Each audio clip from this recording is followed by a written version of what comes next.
Hi everyone, स्वागत आप सबका। आज के इस वीडियो में हम इनकम फ्रॉम अदर सोर्सेस को कवर करेंगे। स्टडी मटेरियल के सभी सवाल हम रिवर्स साइकोलॉजी के माध्यम से सॉल्व करेंगे।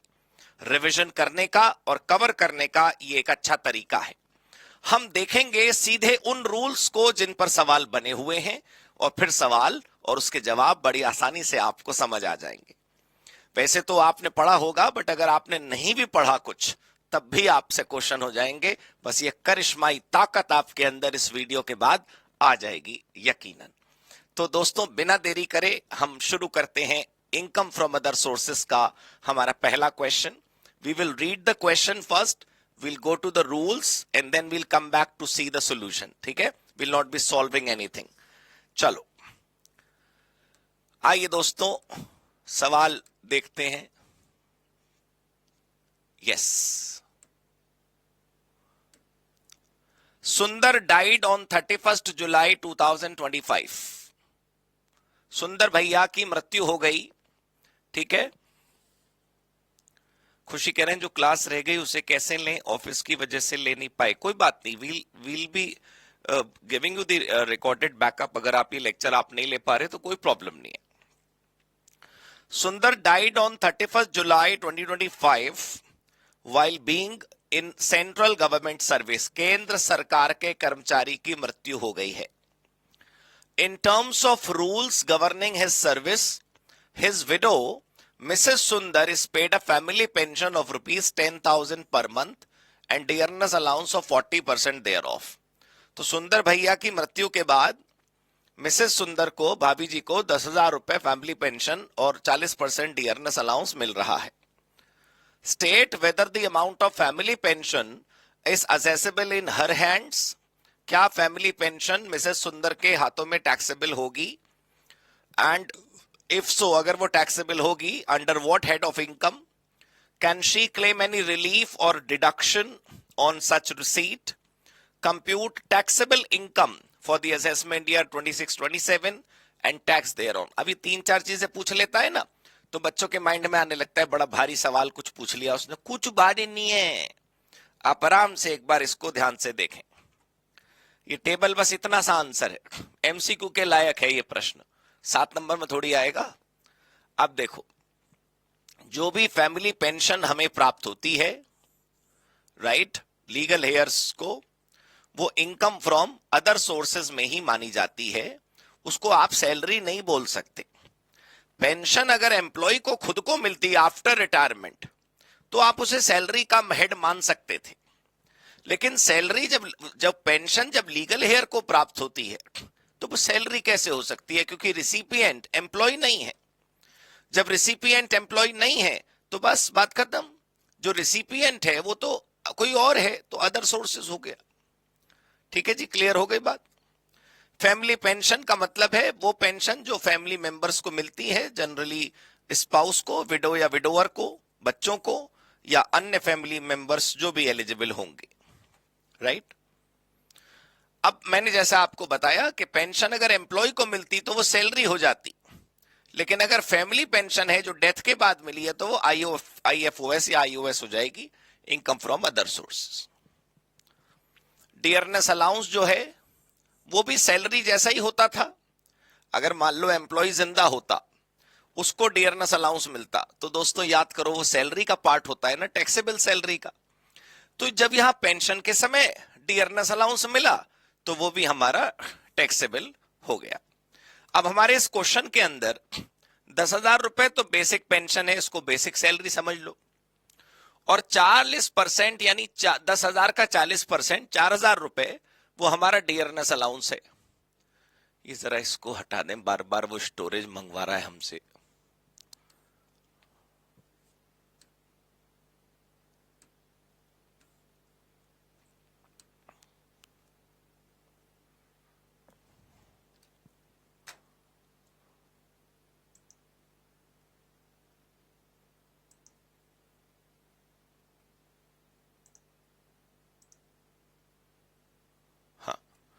तो ये 4,000 रुपए हमारी हो गई, वो क्या कहते हैं, 4,000 rupees will be the dearness allowance. Total 14,000 रुपए ये मैडम को मिलने लगी। अब इस 14,000 रुपए में हमें देखना है कि टैक्सेबिलिटी का रूल क्या है। Taxability begins from the date of receipt. Taxability begins from the date of receipt, मतलब जब उससे मृत्यु हुई तब से नहीं, जब से पैसे आए तब से। देखो 31 जुलाई 2025 को श्री सुंदर की मृत्यु हुई। पेंशन प्राप्त होने लगी 1 अगस्त से। 1 अगस्त 2025 यानी कि FY 25-26, तो ये 31 मार्च तक ही तो चलेगा। कुल मिलाकर 8 महीने हुए, अगस्त से लेकर मार्च तक। अप्रैल, मई, जून, जुलाई, 4 महीने हट गए, तो 12 में से 4 घट गए, 8 बचे। फैमिली पेंशन कितनी हो गई 8 महीने की? 14,000 इंटू 8, 1,12,000 रुपए। अब पेंशन में जो डिडक्शन है वो यहां लिखी, देखिए डिडक्शन क्या है। Special deduction is available. अगर आप ओल्ड रिजीम में हैं तो lower of 1/3 of family pension और 15,000, विच एवर इज लेस। मतलब अगर आप न्यू रिजीम में हैं तो 1/3 ऑफ द फैमिली पेंशन और 25,000, इन दोनों में से जो भी आपके ऊपर रिजीम अप्लीकेबल होती है उसके हिसाब से आप काम कर सकते हैं। इस क्वेश्चन में ओल्ड रिजीम लिखा है क्या, एक बार देख लेते हैं। ठीक है, इसमें लिखा नहीं है ओल्ड रिजीम, तो ओल्ड रिजीम के हिसाब से और न्यू रिजीम के हिसाब से, दोनों के हिसाब से अमाउंट जो है यहां पर कैलकुलेट करके दिखा देते हैं। फैमिली पेंशन का 1/3 यानी 1,12,000 का 1/3 निकल गया, और 15,000 दोनों में से कम क्या आया, 15,000 की डिडक्शन प्राप्त हो गई।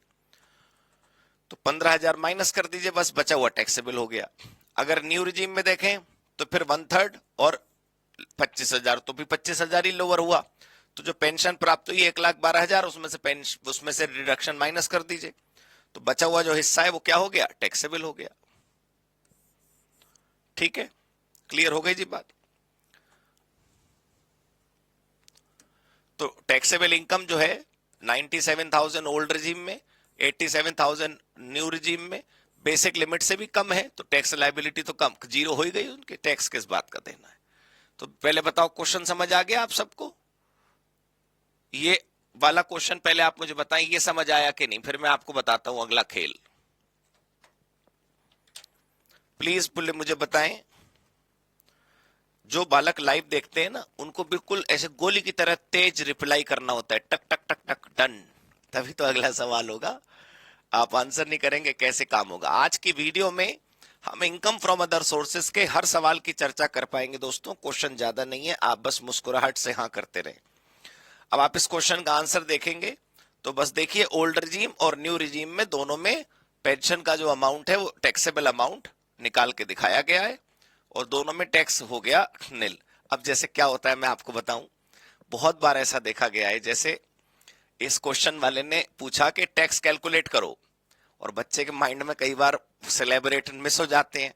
हमारा मासूम बालक बेचारा सेंटर में बैठ के सोच रहा है, सुबह मैं सोच रहा था रिवाइज करने की, मैं ना टैक्स लेवरेट मेरे को याद नहीं आ रहा यार, टैक्स कैसे निकालूंगा, छोड़ देता हूं ये वाला क्वेश्चन। भाई तू इनकम तो निकाल पहले। टैक्स टैक्स अगर गलत भी निकाला आपने, पहली बात तो इसमें बना नहीं, मैं कह रहा हूं मान लो गलत भी निकालते तो इनकम तक के तो नंबर मिलते हैं, है ना, ये हम बात कर चुके हैं। 7 नंबर में 0 नहीं मिलता है, कुछ गलती होने पर प्रोपोर्शनेट मिलेगा पक्का। अब दोस्तों क्या है चक्कर, CMA इंस्टीट्यूट के स्टडी मटेरियल में IFOS के चैप्टर में कई सारे क्वेश्चंस ऐसे हैं जो इस प्रकार से दिए हुए हैं। मतलब क्या होता है कि जो कोई कॉन्सेप्ट समझा रहे हैं वो लोग किताब में, तो कॉन्सेप्ट समझाते समझाते इलस्ट्रेशन आ गया बिना नंबर वाला। मेरी बात समझे आप, मैं क्या बता रहा हूं?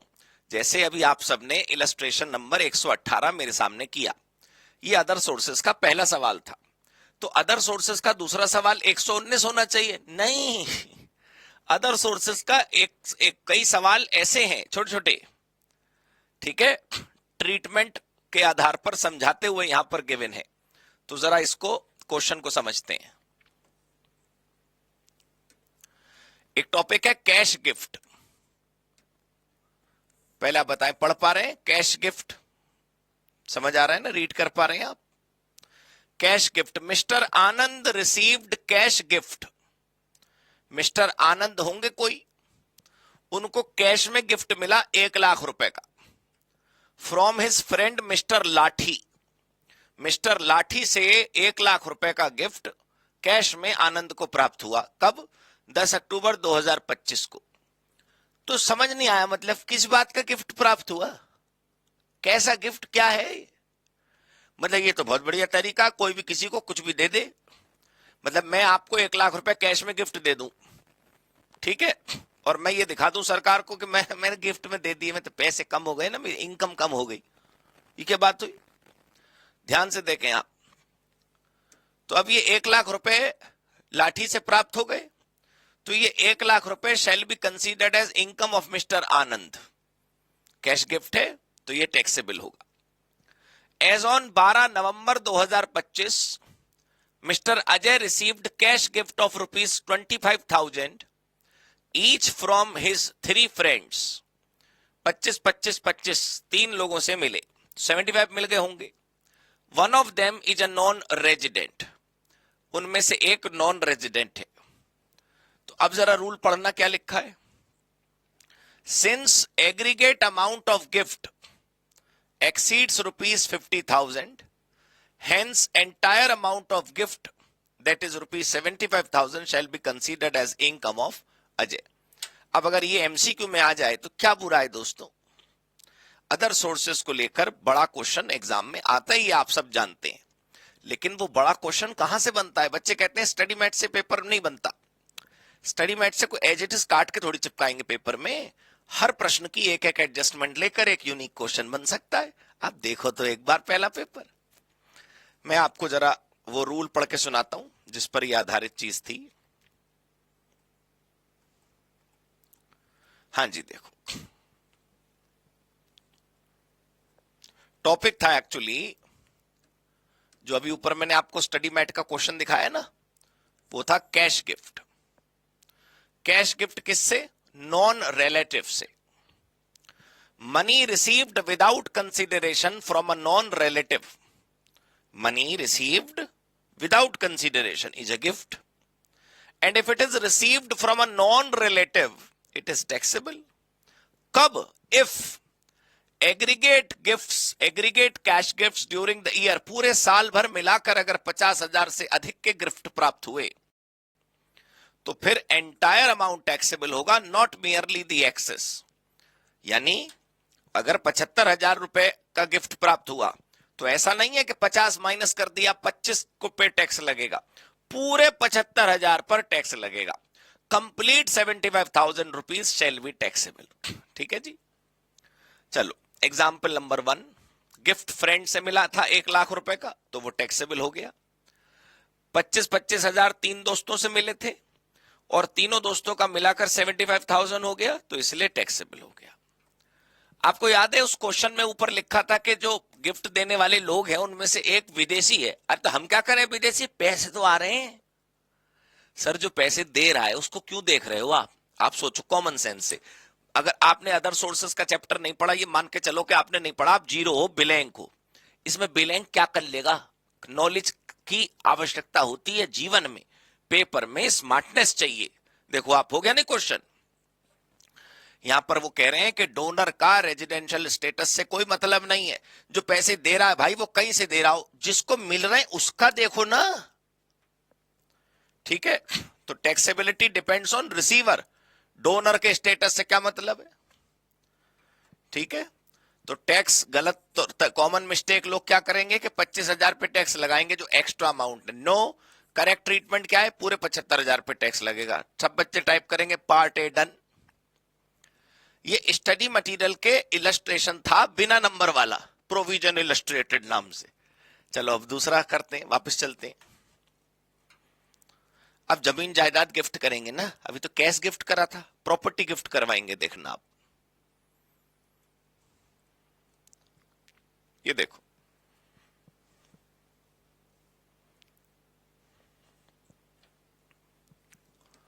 Gift of immovable property. ठीक है, जो बच्चे नहीं लिख रहे हैं देखो गलती मत करो, पुण्य कमाओ पुण्य, तुम लिखोगे मुझे अच्छा लगेगा। Gift of immovable property 10 January 2026 को मिस्टर पति, अच्छा पार्टी जो भी तुम बोलो, mister Pati received a piece of land जिसकी सरकारी वैल्यू 75,000 रुपीज है from his friend mister Raja without any consideration. Oh my god, हमें जमीन मिली गिफ्ट में अपने दोस्त से, so nice of him. Such land was acquired by Raja in 2001-2 for 10,000। मतलब श्री राजा ने 2001-2 में जमीन खरीदी थी 10,000 में, और आज उस जमीन की वैल्यू 75,000 हो गई है, और वो जमीन राजा ने मिस्टर पाती को दे दी।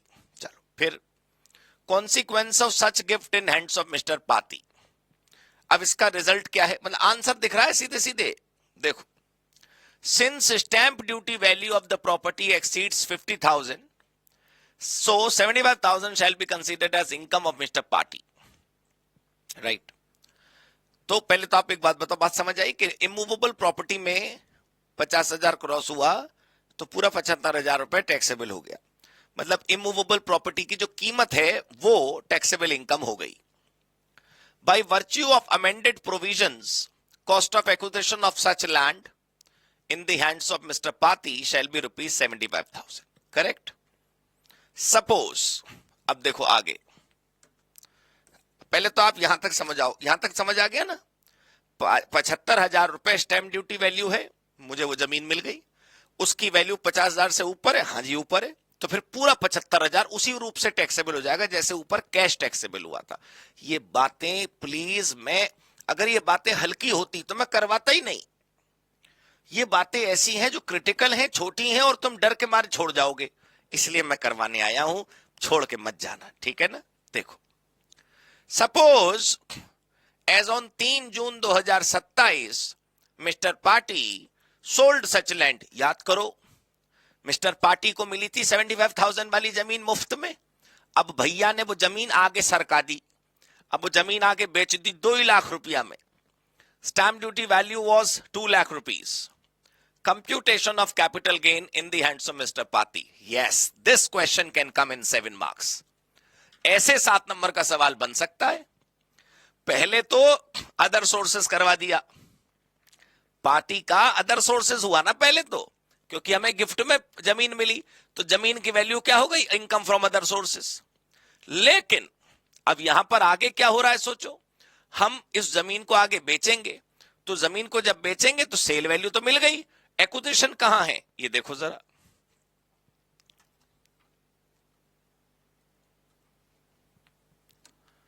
ये सेल कंसिडरेशन तो 2 लाख रुपए है, एक्सपेंस ऑन ट्रांसफर कुछ है ही नहीं, कॉस्ट ऑफ एक्विजिशन 75,000, तो 1,25,000 रुपए हमारा शॉर्ट टर्म कैपिटल गेन। वो इसलिए क्योंकि अगले साल तो बेच दी उसने 3 जून 27 में। ये एक्सप्लेनेशन वगैरह छोड़ो, मैं आपको रूल पे लेके चलता हूं।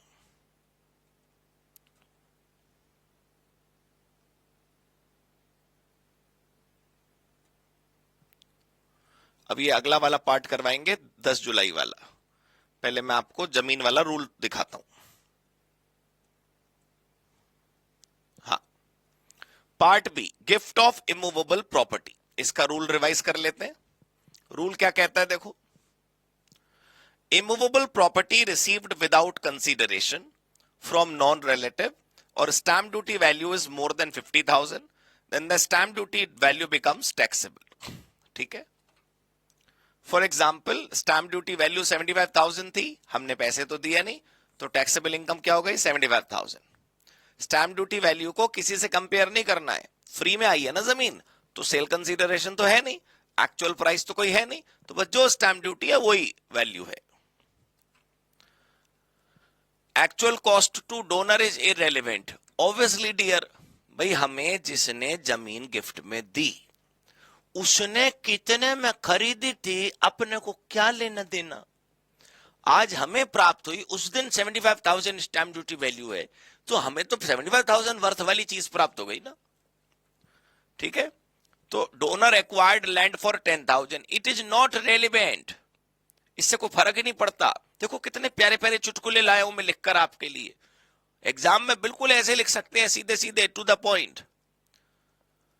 अच्छा, तो जितनी भी स्टैंप ड्यूटी वैल्यू है वही टैक्सेबल वैल्यू हो गई। ₹75,000 पे टैक्स लग जाएगा। ठीक है, अब क्या होगा? अब वो गिफ्ट प्राप्त होने के बाद तुम्हें याद है हमने आगे बेच दी थी, गिफ्ट में प्राप्त होने के बाद हमने आगे बेच दी थी। तो देखो अब है cost of acquisition after taxable gift. अब हमें गिफ्ट मिल गया, अब मान लो ये जमीन हम आगे बेचेंगे तो हमारी कॉस्ट ऑफ एक्विजिशन क्या मानी जाएगी? अरे तो सर 75,000 ही तो मानी जाएगी, आपने उस पर टैक्स पे किया है। बॉस एक बात सोचो, although you did not pay any amount to get that asset, but still previous owner वाली नहीं देखेंगे, हमने तो 75,000 पे सफर करा ना इनकम टैक्स, तो 75,000 rupees should be the cost of acquisition for us. ठीक है, टैक्स्ड वैल्यू 75,000, तो फ्यूचर में उसकी कॉस्ट भी 75,000 मानी जाएगी। प्रीवियस ओनर की कॉस्ट अप्लीकेबल नहीं होगी। जब हमने 75,000 पे टैक्स दिया है भाई, तो प्रीवियस ओनर की कॉस्ट 10,000 क्यों मानू मैं? आप असेसी के एंगल से सोचिए, हमें फायदा कब होगा? जब 75,000 की कॉस्ट मानी जाएगी, तभी तो कैपिटल गेन कम आएगा। डोनर की कॉस्ट नहीं लेनी है, अपनी कॉस्ट लेनी है। कैपिटल गेन कैसे आया? 2 लाख माइनस 75,000, 1,25,000। प्रीवियस ओनर का होल्डिंग पीरियड भी इंक्लूड नहीं करा, क्योंकि हमने टैक्स पे करा है भाई। ठीक है,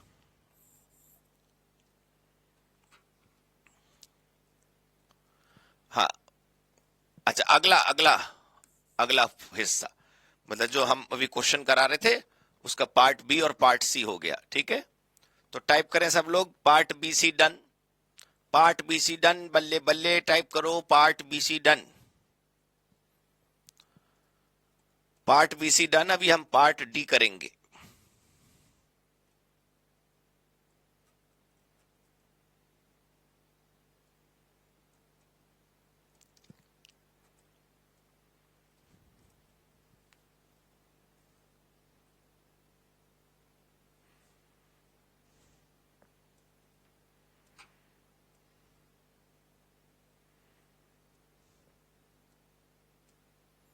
हाँ जी दोस्तों, क्लियर?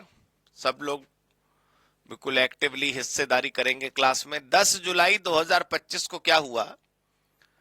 10 जुलाई 2025। अगर आपको कोई भी स्क्रीन में ब्लरनेस लगे तो वो स्कैनिंग की वजह से हो सकता हो गई हो, लेकिन आपके पास स्टडी मैट होगा। ये 2026 का लेटेस्ट स्टडी मटेरियल का पीडीएफ का फोटो है। 10 जुलाई 2025 यानी वही प्रीवियस ईयर 25-26 में Deepak received a piece of land at Napasar from his friend Vikas. अब देखो ध्यान से सुनेंगे, यहां पर भी लगभग लगभग वैसे ही कुछ हो रहा है जैसा पिछले केस में हुआ था, बस आगे पता चलेगा आपको, यहां टैक्स नहीं लगेगा, कुछ माफी मिल जाएगी यहां पे।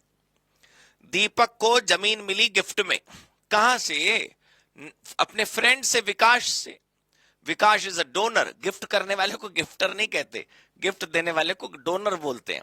गिफ्ट रिसीव करने वालों को गिफ्टी नहीं बोलते, गिफ्ट रिसीव करने वाले को डोनी बोलते हैं। I hope you remember this. ठीक है, तो 46,000 रुपए स्टैंप ड्यूटी वैल्यू है उस जमीन की जो भाई को गिफ्ट में मिल गई। बड़े बड़े लोग हैं, जमीनें गिफ्ट करते हैं। Such land was acquired by mister Vikas in 2001 for 5,000। देखो स्टोरी सिमिलर है अभी तक। जिसने हमें गिफ्ट दिया उसने वो जमीन 5,000 में खरीदी थी 2001 में, आज उस जमीन की वैल्यू है 46,000। फर्दर 1 नवंबर को Deepak also received another piece of land at Bikaner. My God, Deepak भैया की तो चांदी चांदी चल रही है, उनको एक और जमीन गिफ्ट में मिल गई। जमीनें गिफ्ट हो रही, बताओ, बहुत बढ़िया बात है। अब दूसरी जमीन कहां है? बीकानेर में। अच्छा, कहां से मिली? Without any consideration from Anil. Anil ने ये जमीन 24-25 में 10,000 रुपए में खरीदी थी और आज उसकी कीमत 30,000 है। तो इसका मतलब ये हुआ हमारे दीपक भाई को 2 जमीनें मिली। दीपक भाई को पहली जमीन मिली विकास से और दूसरी जमीन मिली अनिल से। ठीक है जी, अब आगे सुनो। 31 मार्च 2026 को इन्होंने क्या करा, मतलब प्रीवियस ईयर के एंडिंग में, Deepak sold land at Napasar. Napasar वाली जमीन जो थी 46,000 वाली, वो बेच दी। And land at Bikaner to Nath for 90,000। My God, दोनों जमीनें बेच दी। सर अभी तक का क्वेश्चन एग्जैक्ट सेम है पिछले के जैसे, लेकिन कुछ होगा, कुछ तो फर्क होगा, तभी तो कलकत्ता ने लंबा सवाल बनाया है। कुछ तो नयापन होगा इसमें, आओ देखते हैं। तो क्या हुआ कि दीपक ने नापासर वाली जमीन केदार को बेच दी 30,000 में। है 30,000 में, उसकी तो वैल्यू 46,000 थी, सस्ते में काहे बेच दी। होगा कुछ तो मजबूरियां रही होंगी यूं कोई, है ना। आगे पढ़े तो बीकानेर वाली जमीन नाथ को बेच दी 90,000 में। ये तो फायदा हो गया, स्टैम्प ड्यूटी वैल्यू तो 30,000 थी, हमने तो 90,000 में बेच डाली। Stamp duty value of such land as on the date of 50,000। हाँ देखो, नापासर वाली का मार्केट वैल्यू मतलब स्टैम्प ड्यूटी रेट 50,000 है, फिर भी हमने 30,000 में बेच दी, हुआ होगा कुछ। और बीकानेर वाली जमीन का स्टैम्प ड्यूटी वैल्यू 85,000 है, फिर भी हमने 90,000 में बेच डाली, ये फायदा हो गया। अब इसका परिणाम क्या है वो नीचे लिखा है, लेकिन मैं चाहता हूं कि आप उसे ना पढ़ें, मेरे वाले रूल पढ़िए। ये पैराग्राफ तो आप घर पे भी पढ़ लेंगे। मैं आपको लेके चलता हूं उन रूल्स की तरफ जो हमने मिलकर बनाए हैं। चलिए,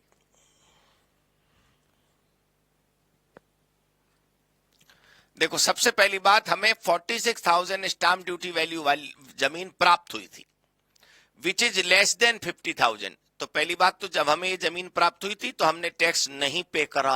ओहो, अब आप जरा ध्यान से सुनिए क्या हो रहा है। हमारे दीपक भाई को 2 जमीनें मिली थी। अब इस क्वेश्चन को कंपेयर करिए पिछले क्वेश्चन से। पिछले क्वेश्चन में जो हमें जमीन मिली थी उसकी स्टैम्प ड्यूटी वैल्यू 70,000 पार थी, 75,000, 74,000 whatever, so we had paid tax on that. But यहां दीपक भाई को जो नापासर वाली जमीन मिली है, उस जमीन की स्टैम्प ड्यूटी वैल्यू सरकारी रेट 50,000 से भी कम है, तो फिर उसके हमें प्राप्त होते समय कोई टैक्स नहीं लगेगा। तो कॉस्ट ऑफ एक्विजिशन का झगड़ा आएगा, देखना यहां पर। पिछले क्वेश्चन में तो हमने कॉस्ट ऑफ एक्विजिशन वो मान ली थी जिस पर हमने टैक्स पे किया था, लेकिन इस वाले क्वेश्चन में तो हमने टैक्स पे ही नहीं करा होगा जब हमें पहली जमीन मिली। ठीक है, if gift not taxable normal gift rules apply. अब आई कमाल की बात।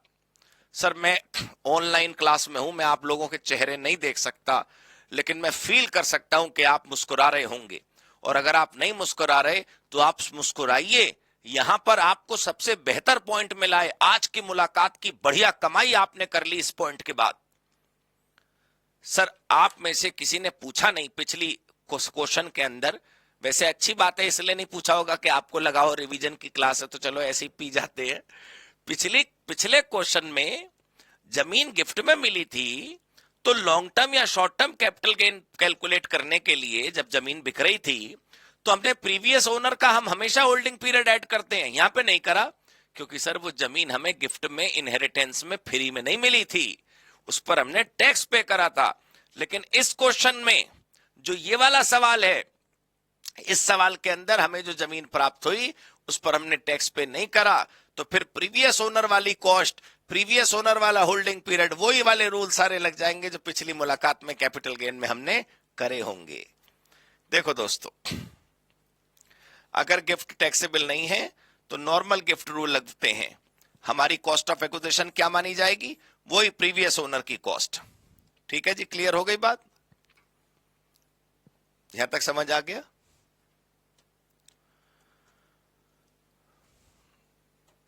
Holding period includes previous owners holding.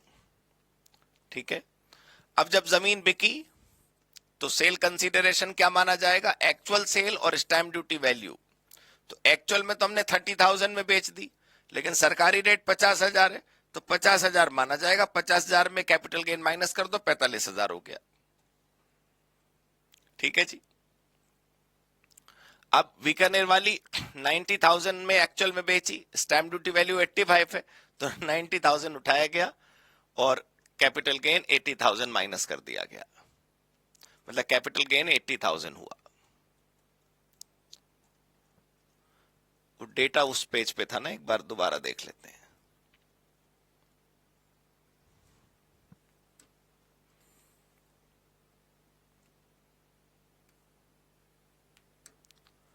ठीक है, nothing shall be taxable as a stamp duty value of property at each occasion does not exceed 50,000। किसी भी property की value 50,000 cross नहीं कर रही थी, इसलिए दोनों ही टैक्स फ्री हो गए। तो जब वो दोनों टैक्स फ्री हो गए तो जब वो बिकेंगे तो प्रीवियस ओनर की कॉस्ट माइनस होगी। तो प्रीवियस ओनर की कॉस्ट कितनी थी? 10,000 रुपए। हाँ, तो वो 10,000 रुपए यहां पर माइनस हो गई। देखो, ये वाली प्रॉपर्टी 5,000 नापसर वाली और बीकानेर वाली 10,000, तो ये कैपिटल गेन हमारे आ गए। करेक्ट हो गई। दूसरी वाली जो बीकानेर वाली जमीन थी वो तो बंदे ने 1 साल पहले खरीदी थी, वो शॉर्ट टर्म हो गया। करेक्ट हो गई बात। अब सर ये अच्छा मटेरियल है, ये क्वेश्चन सॉलिड है, 7 नंबर के लायक। राइट, विन्नी कह रहे हैं कितने क्वेश्चन करवा दिया। नहीं, ये वाला क्वेश्चन आपको इसलिए नहीं समझ आया होगा क्योंकि काफी कैलकुलेशन इस क्वेश्चन में थी। आपको अगले क्वेश्चन से समझ आ जाएगा। और इसकी वीडियो जो मिस हो गई वो आप अब तक वाली देख लेना। हर क्वेश्चन बिल्कुल अलग है, हर क्वेश्चन बिल्कुल नया है।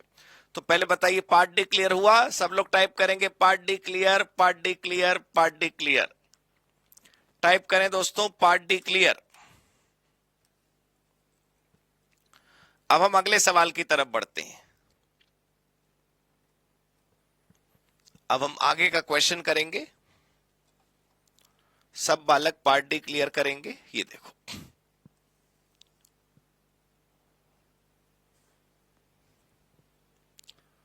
Part D clear.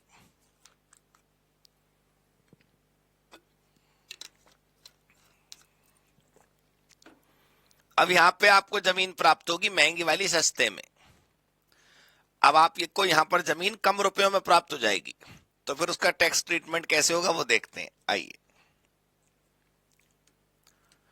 As on 10 January 2026 Tipu purchased a piece of land जिसकी stamp duty value 75,000 from his friend mister Uday against consideration of 30,000। My God, 75,000 रुपया वाली जमीन हमें प्राप्त हो गई 30,000 में। सरकारी रेट जिसका 75,000 है, हमने तो 30,000 रुपए में खरीद ली। बल्ले बल्ले, शाबा शाबा। Uday has acquired such land for ₹25,000।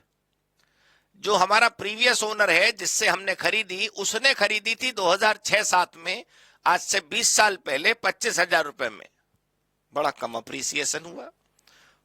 खैर, और फिर हमने 10 अप्रैल को क्या करा, 2027 को, 10 अप्रैल 2027 यानी 27-28 फाइनेंशियल ईयर में टीपू ने ये जमीन 1,75,000 में बेच दी। Stamp duty value was just 1,60,000। तो अब क्या होगा, देखो,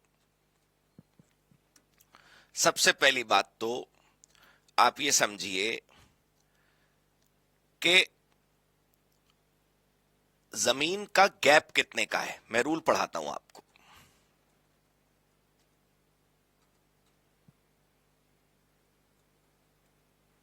इसमें भी ना अलग अलग सिनेरियोज हैं। देखो,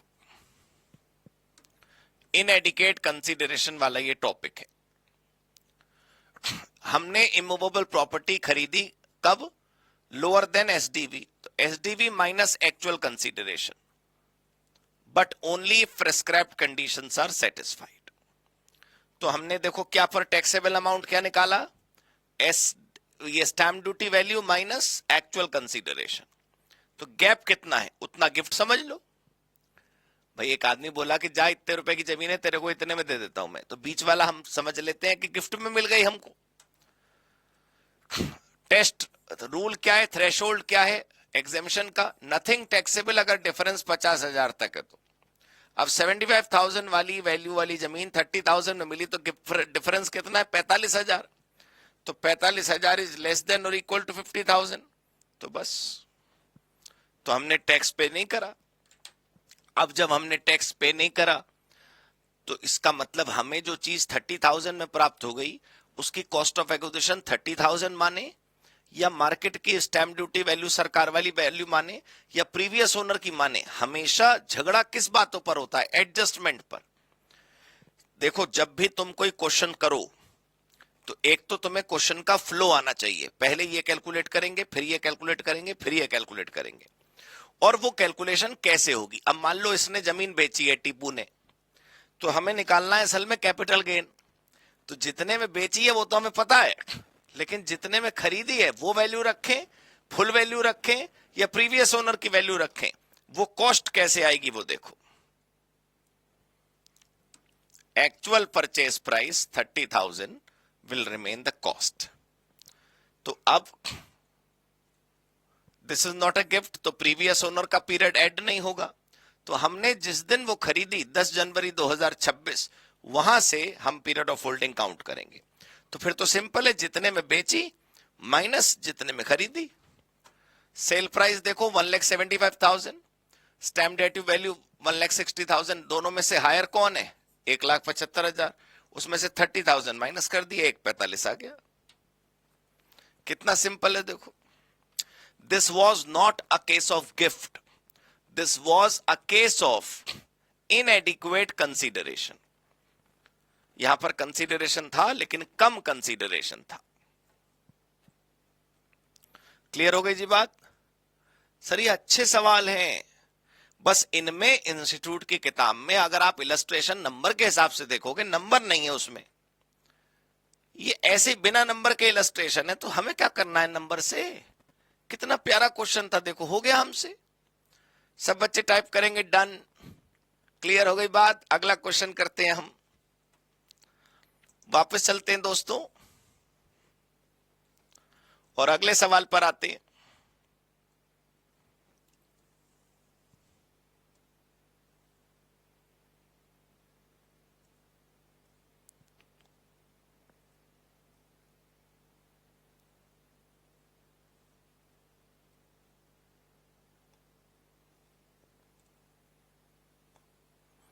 चलो देखो, एज ऑन 10 फरवरी 2026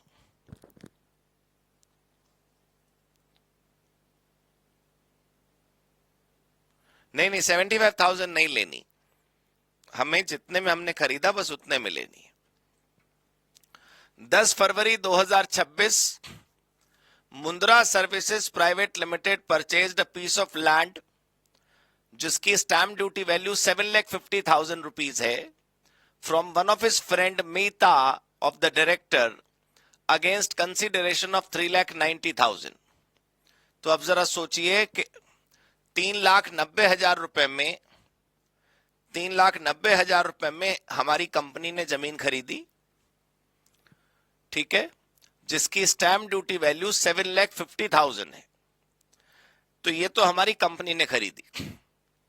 हमने जिससे खरीदी, हमारा जो सेलर है, उसने कितने में खरीदी थी? ईयर 2000 में 25,000 रुपए में। उस समय मार्केट वैल्यू 32,000 थी। अब अप्रैल 27 में कंपनी ने यह जमीन बेच दी। कितने में बेच दी? 10,75,000 में, जबकि स्टैम्प ड्यूटी वैल्यू 12,50,000 रुपए थी। ठीक है,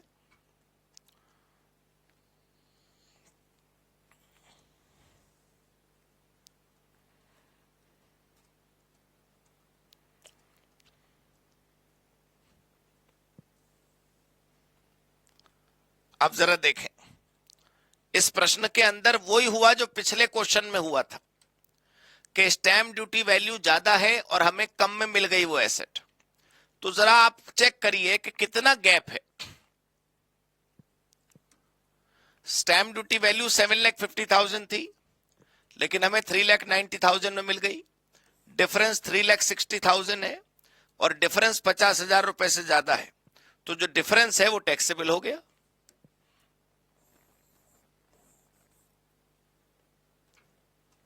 जो डिफरेंस है सर वो टैक्सेबल हो गया। लेकिन अब आपको ध्यान रखना है कि जब ये डिफरेंस टैक्सेबल हो गया, जब ये डिफरेंस टैक्सेबल हो गया, तो फिर प्रीवियस होल्डर की कॉस्ट, वो सब कुछ बातें नहीं काउंट होंगी यहां पर। Cost of acquisition after taxable purchase, तो क्या होगा? जो वैल्यू ऊपर एक्चुअल थी यानी स्टैम्प ड्यूटी वैल्यू, वो हम यहां पर लेंगे और 7,50,000 में से माइनस होगा। सेल कितने की करी थी? 10 लाख समथिंग की, लेकिन stamp duty value 12 lakh something थी। तो दोनों में से जो हायर है 12,50,000 में 7,50,000 माइनस कर दिया, ये हमारा कैपिटल गेन हो गया। सर जब आप घर पर दोबारा इन प्रश्नों को देखेंगे ना, तो आपको हल्का हल्का सा डिफरेंस महसूस होगा। टाइनी ट्रीटमेंट, टाइनी डिफरेंस की वजह से ट्रीटमेंट इज चेंजिंग। करेक्ट। चलो अब अगले में देखते हैं क्या होगा।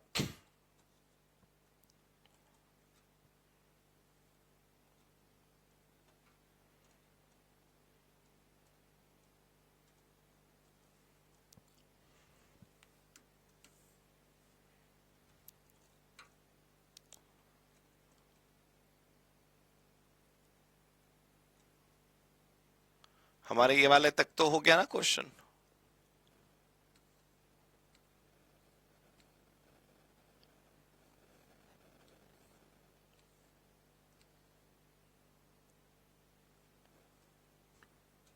ठीक,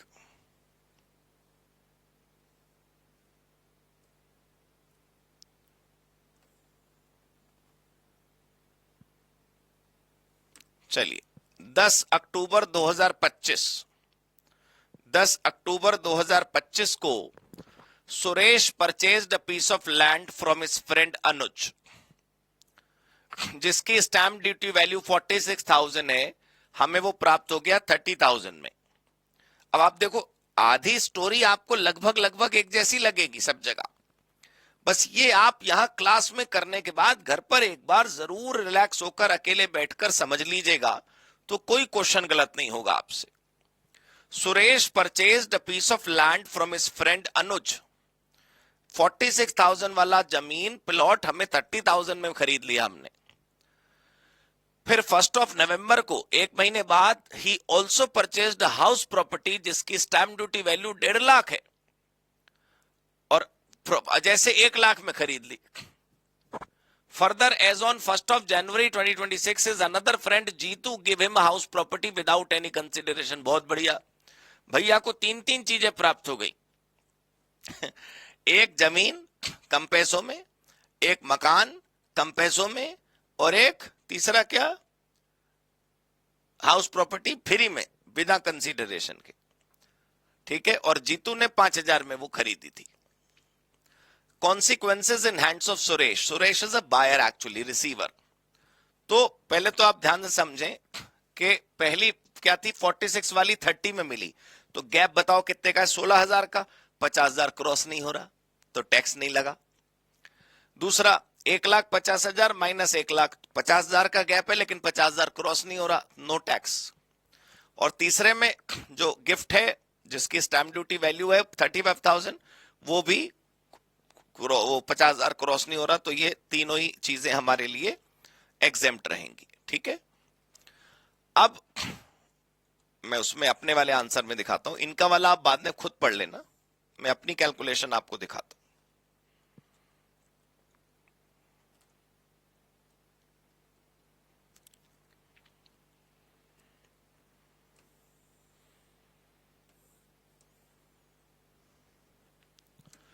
gift taxability depends on SDV, वो तो हमने देखा 46,000 और 30,000, द गैप इज 16,000। ठीक है, तो 50,000 से कम वाली चीज, मतलब गिफ्ट कम का है तो कोई प्रॉब्लम नहीं। हाउस गिफ्ट 35,000, एक मिनट देखते हैं,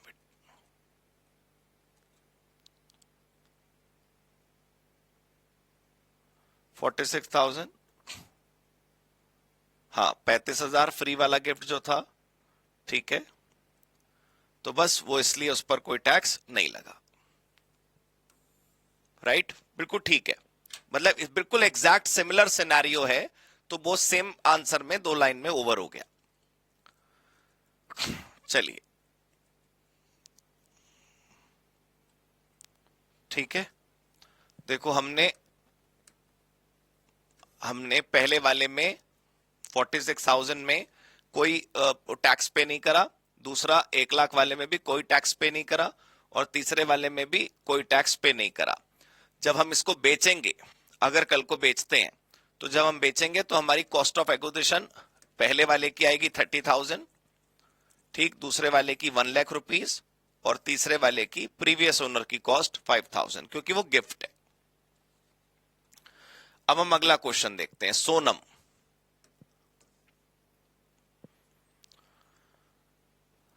10 अक्टूबर 2025 को सोनम ने परचेज करा piece of land from a friend Shweta.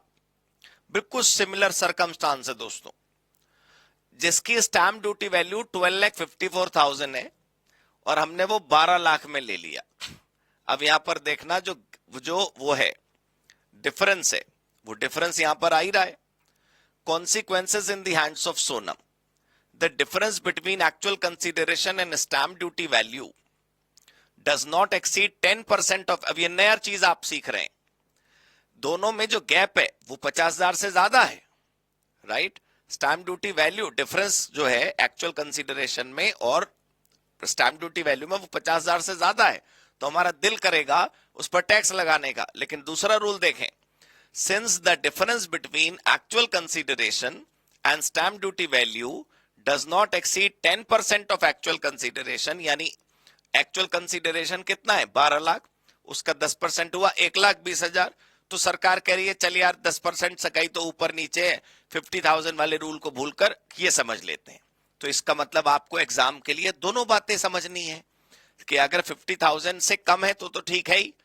सबसे पहले आप एग्जाम में 50,000 वाला रूल लगाए जो हमने अब तक लगाया। अगर डिफरेंस 50,000 तक का है तो टैक्स मत लगाओ। अब अगर 50,000 से ज्यादा का गैप है तो ये पता लगाओ कि गैप 50 से तो ज्यादा का है, परसेंटेज भी ज्यादा है क्या, कितनी 10%। किसकी, स्टैम्प ड्यूटी की नहीं, एक्चुअल कंसीडरेशन की। ठीक है, तो यहां पर कॉस्ट ऑफ एक्विजिशन 12 लाख रुपए मान ली गई। ये आप मुझे बताओ, इतना सा क्वेश्चन है यहां से यहां तक।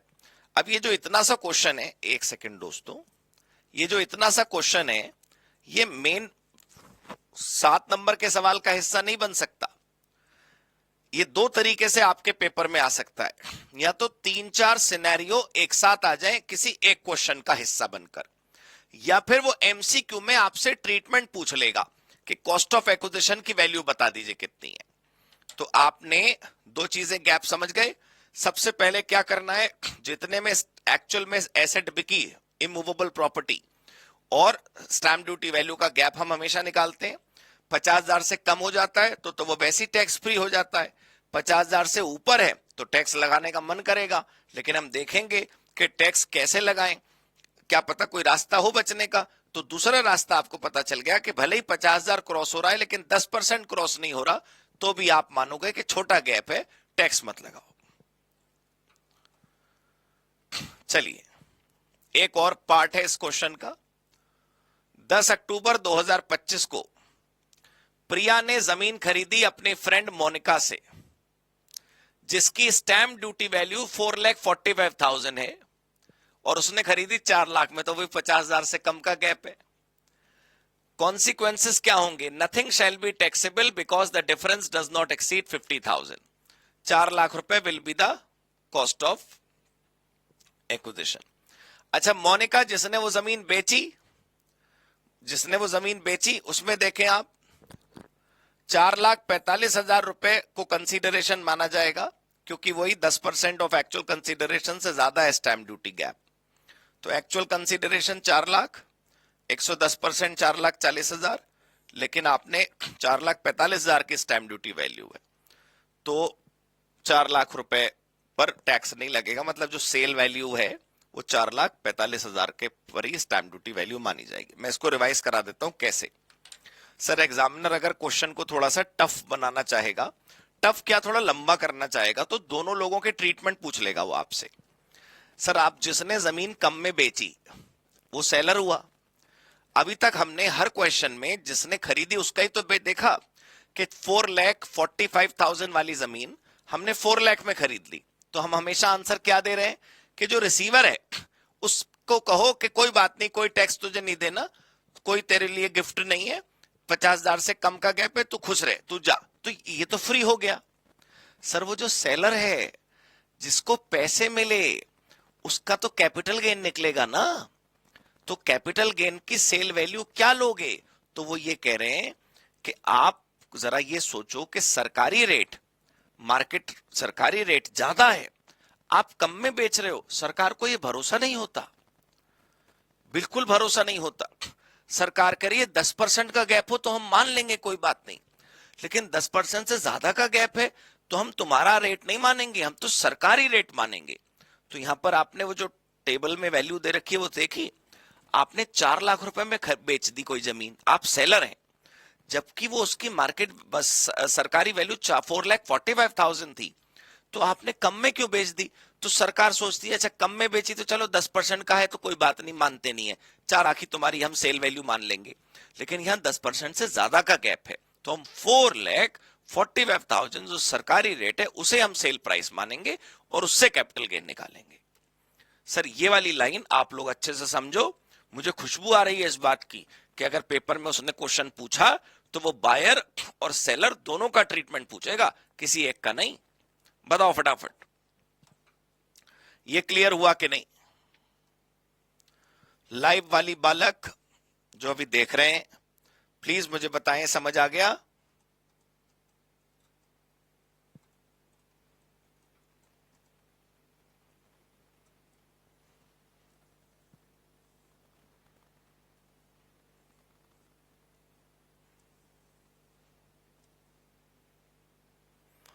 हाँ जी, बालक कह रहे नहीं, मैं लिखकर दिखा देता हूं।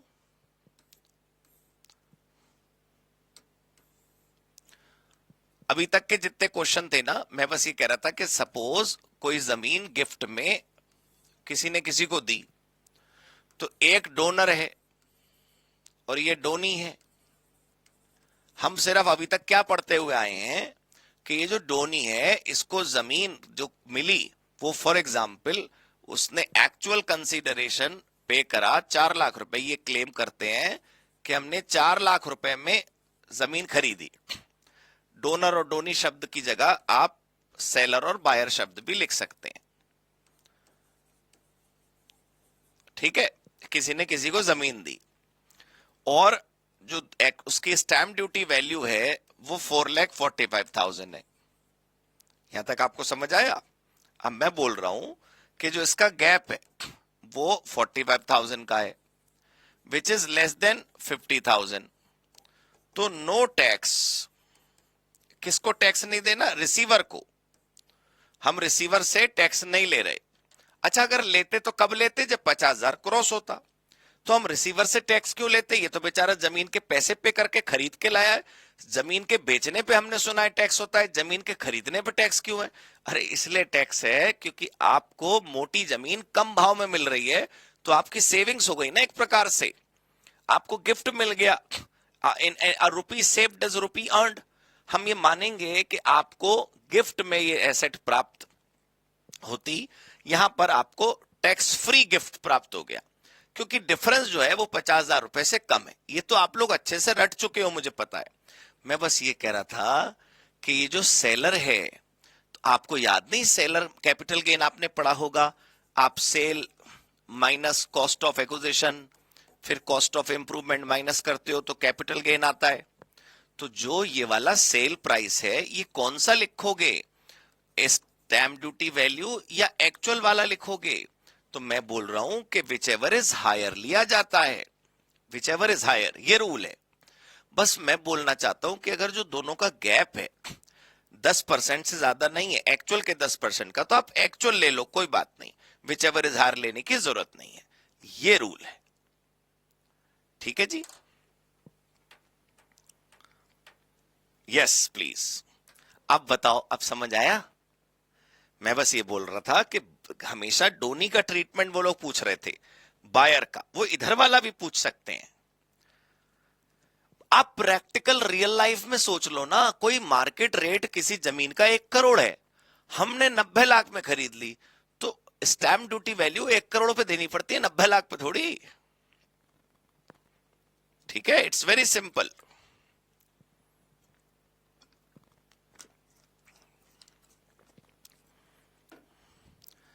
प्लीज बताएं, नहीं तो 3 बालकों ने करा था, हाँ तो 2 ही बालक कर रहे हैं, जल्दी बताओ सब लोग, सबको क्लियर हुआ घर पे? लेकिन देखो फिर तुम्हारी जिम्मेदारी आज निपटा लेना।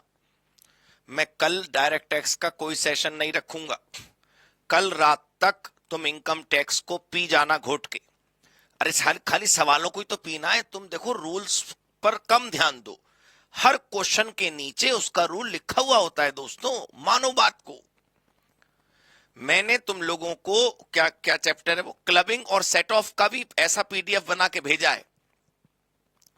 उसके बाद के जो चैप्टर है एडवांस टैक्स या टीडीएस या डिडक्शन, उसमें ऐसे पीडीएफ की जरूरत नहीं है, पॉइंटर्स नोट्स की।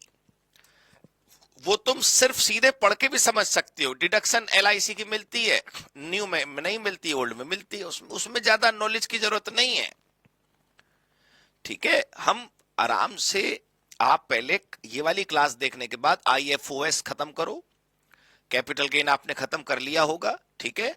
फिर एक दिन फिर मिल लेंगे कल का गैप करने के बाद, अंतिम मुलाकात रख लेंगे, राइट। एक ओवरव्यू रख लेंगे पेपर में कि कैसे कैसे एक दिन पहले पढ़ना है, लेकिन आप आईएफओएस आज घर पे समाप्त करेंगे। अब आ रहे हैं जी मूवेबल प्रॉपर्टी के गिफ्ट के बारे में।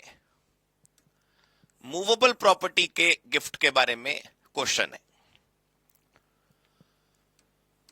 10 जनवरी 2026 को Narendra received gold necklace. Wow, Narendra को गिफ्ट मिला। दिव्य कह रहे हैं पीजीपी, हाँ कॉम्प्रिहेंसिव, अच्छे सवाल करा दूंगा मैं, आप चिंता ना करें। नरेंद्र रिसीव्ड गोल्ड नेकलेस जिसकी फेयर वैल्यू 1,85,000 है from Vivek without any consideration.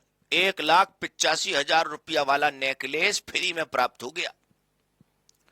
तो अब क्या करें, कॉन्सिक्वेंसेस यहीं पढ़ लो। Fair market value of the gift exceeds 50,000, तो क्या होगा, पूरा का पूरा 1,85,000 रुपए जो है वो टैक्सेबल माना जाएगा as income from other sources. ठीक है जी, क्लियर हो गई बात। इस पे टैक्स देना पड़ेगा आपको। चलिए आगे पढ़ें।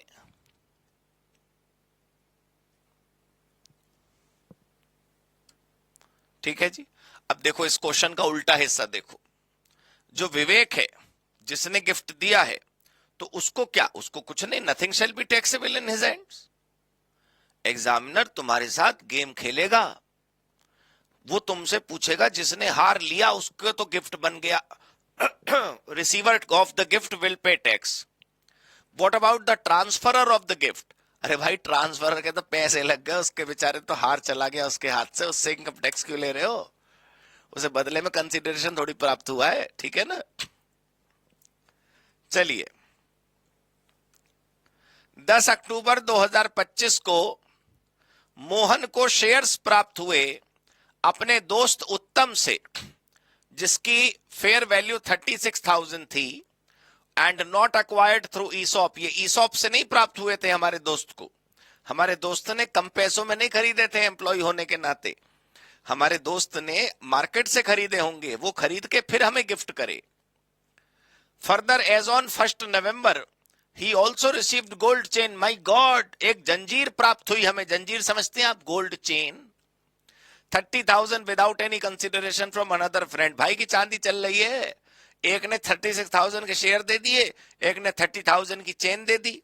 अच्छा अब क्या करें, तो देखो भाई दोनों गिफ्ट जो हमें प्राप्त हुए वो टोटल कर दो। जमीन में टोटल नहीं हो रहा था, मूवेबल में टोटल कर दो और चेक करो 50,000 क्रॉस हो गया, कहना जी हाँ क्रॉस हो गया, तो फिर क्या होगा, पूरा वैल्यू टैक्सेबल हो जाएगी। देखो ये वाली लाइन पढ़ो, मैं ब्लू कलर से हाईलाइट करके दिखा रहा हूं। ये लाइन बहुत कीमती है दोस्तों, पेपर में क्वेश्चन सॉल्व करने में तुम्हारे बहुत काम आएगी। तुम याद करोगे सेंटर पे बैठ के मुझे, पेपर में ऐसी ही छोटी बातों पर सवाल पूछे जाते हैं। देखो इमूवेबल प्रॉपर्टी में हर प्रॉपर्टी में 50,000 अलग अलग चेक हो रहा था, और मूवेबल के केस में, कैश के केस में सारे दोस्तों से मिल मिलाकर जितनी संपत्ति मुझे प्राप्त हुई सबका टोटल चेक करा जा रहा है कि 50,000 क्रॉस हो रहा है कि नहीं। ठीक है जी, क्लियर हो गई बात। अच्छा जिसने, जिन दोस्तों ने हमें दिया उसका टैक्स ट्रीटमेंट क्या होगा, अरे कुछ नहीं, nothing shall be taxable in their hands. पहले बताओ क्लियर हुआ कि नहीं, यहां तक ये क्वेश्चन भी पूरा हो गया, हमारा ये इलस्ट्रेशन कंप्लीट हो गया दोस्तों। सब बच्चे टाइप करेंगे यस, लेकिन देखो प्लीज मेरी बात समझना, मैं तुम्हें पूरे कोर्स के सबसे अच्छे सवाल खुद करवा के भेज दूंगा, कोई बात नहीं। वो डिडक्शन का एक क्वेश्चन है मोटा, वो कर लो। पूरा पी एंड एल अकाउंट वाला जो बड़ा पीजीबीपी का क्वेश्चन है वो कर लो। लेकिन तुम यार पन्ना पलट के तो देखो एक बार, प्रीवियस ईयर पेपर सारे मैंने पीडीएफ तैयार करके भेज दिया ना तुमको, उसे खोल के देखा तुमने? सैलरी वाला क्वेश्चन सिर्फ सैलरी का आता है। ये लाइन तो मैं चाहूंगा काट के इसकी रील बना देना, ये बहुत इंपॉर्टेंट लाइन है दोस्तों जो मैं कह रहा हूं। बाजार में मैंने देखा हर अगला बालक इस बात से परेशान है कि बड़ा कंप्रिहेंसिव टोटल इनकम वाला क्वेश्चन क्यों नहीं कराया या हमने नहीं किया। सर वो 14 नंबर का क्वेश्चन आपके कोर्स में है, कब आपने पेपर देखा? जून 23 देख लीजिए, जून दिसंबर 23, जून 24, दिसंबर 24, जून 25, दिसंबर 25। सर आपके कोर्स में पांचों हेड से क्वेश्चन आता है, लेकिन सैलरी वाला आता है तो सिर्फ सैलरी वाला आता है, हाउस प्रॉपर्टी वाला आता है तो सिर्फ हाउस प्रॉपर्टी वाला आता है, कैपिटल गेन आता है तो सिर्फ कैपिटल गेन आता है। एक बार पन्ना तो पलट के देखो पेपर का, कि अननेसेसरी टेंशन लेने का ही हमने मन बना रखा है कि नहीं हम तो टेंशन ही लेंगे, पानी बगल में रखा है लेकिन हम नहीं, ये हम नहीं पी सकते, हम तो वहीं 100 किलोमीटर दूर जो पानी मिलता है वो ही पिएंगे।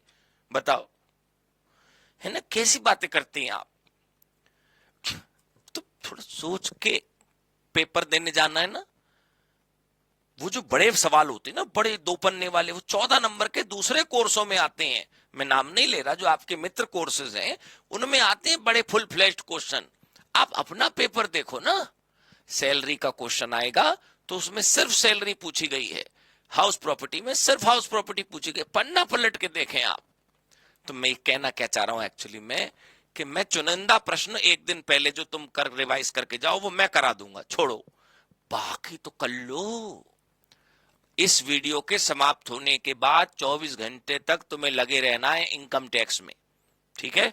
और सारे सवाल कर लेने और निशान लगा लेने, ये हमसे नहीं हो रहे, वो हम आराम से आने वाले दिनों में प्रतिदिन डाउट सेशन में बैठकर सॉल्व कर लेंगे।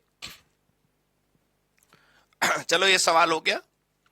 सब बच्चे टाइप करो, पहले हाँ करो, हाँ टाइप करो, हाँ। चलिए दोस्तों हम आगे बढ़ते हैं।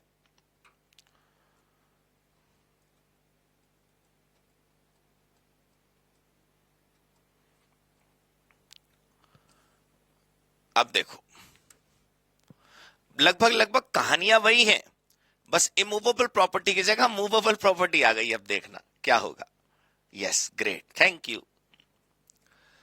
10 अक्टूबर 2025 को कमल ने ज्वेलरी खरीदी। ये सवाल दोस्तों बिल्कुल वैसा ही है जैसे पिछले क्वेश्चन तुमने जमीन वाले करे थे, बस इसमें मूवेबल प्रॉपर्टी हो गई। तो इसमें जरा देखते हैं क्या बदलाव होगा। कमल ने ज्वेलरी खरीदी, जमीन नहीं ज्वेलरी खरीदी किशोर से। 46,000 की फेयर वैल्यू थी उसकी और हमने 30,000 में खरीद ली। हमने जिससे खरीदी किशोर से, किशोर ने ये खरीदी थी अप्रैल 25 में, यानी सेम फाइनेंशियल ईयर में 25,000 रुपए में। तो फिर क्या करें बताओ? पहले तो ये पता लगाओ कि जो चीज हमने खरीदी वो कितने रुपए वाली खरीदी। वो हमने खरीदी 46,000 वाली। देखो, fair market value of jewellery does not exceed 50,000, तो फिर इस पर टैक्स नहीं लगेगा। ठीक है जी, क्लियर हो गई बात। Cost of acquisition of such necklace 30,000, 30,000 में हमने खरीदा, 30,000 rupees is the value. Period of holding हमने जब से खरीदा 10 अक्टूबर। ठीक है जी, क्लियर हो गई बात। अब अच्छा, ये तो कमल था, कमल। वो जो किशोर है उसने भी तो बेची है ना ये, तो उसका कैपिटल गेन ये देखो 30,000 में बेचा और खरीदा कितने में था? 25,000 में। तो 5,000 रुपए का उसको शॉर्ट टर्म कैपिटल गेन हो गया, क्योंकि सेम फाइनेंशियल ईयर में उसने बेच दी। मतलब मैं ये बताना चाह रहा हूं आपको असल में इस क्वेश्चन के माध्यम से कि ये छोटे छोटे ट्रीटमेंट के मदद से हमारे प्रश्न में नंबर बढ़ जाते हैं, इनको घर पे जरूर करना। चलो, 10 अक्टूबर 2025 को क्या हुआ? जनक ने ज्वेलरी खरीदी अपने फ्रेंड से जिसकी फेयर वैल्यू 66,000 थी फॉर 30,000। फर्दर 1 नवंबर 2025 में उसने सिल्वर के बर्तन भी खरीदे 1 लाख रुपए में, जिसकी 1 लाख रुपए की वैल्यू थी, from another friend of for ₹75,000। तो ये मेरे वाले रूल आप एक मिनट याद करो। देखो, हमने ये दो ऊपर क्वेश्चन देखा, वो किस सिनेरियो का है? Movable property purchased at concessional price. Movable property कुछ स्पेसिफाइड है हमारे पास, जैसे कि shares, securities, jewellery, archaeological collections, वो जो पुरातत्व विभाग पुराने प्राचीन चीजें होती हैं, drawings, painting, sculptures, art work, bullion, ये सारी चीजें यहां पर कवर है। तो हमने क्या करा? हमने इनएडिक्वेट कंसीडरेशन में अगर खरीदा तो टैक्स लगेगा किस पर? डिफरेंस पर। फेयर मार्केट वैल्यू में से एक्चुअल माइनस कर दो, लेकिन अगर डिफरेंस क्या है? 50,000 को क्रॉस करेगा तब। तो पहले क्वेश्चन में क्या हुआ था? 46,000 माइनस 30,000, 16,000, तो टैक्स लगा नहीं, जो हमने अभी पढ़ा था। ठीक है,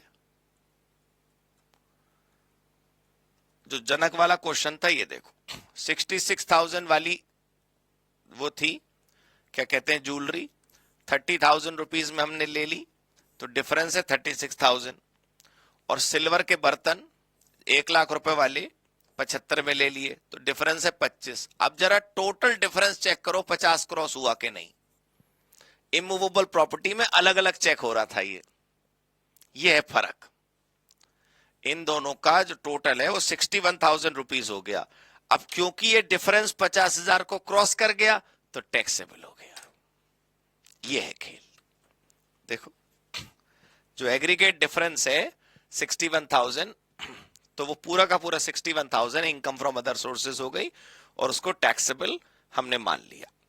ज्वेलरी की कॉस्ट ऑफ एक्विजिशन 66,000 और सिल्वर की 1 लाख ही मानी जाएगी, क्योंकि डिफरेंस पे तो आप टैक्स दे चुके हो। करेक्ट हो गई जी बात?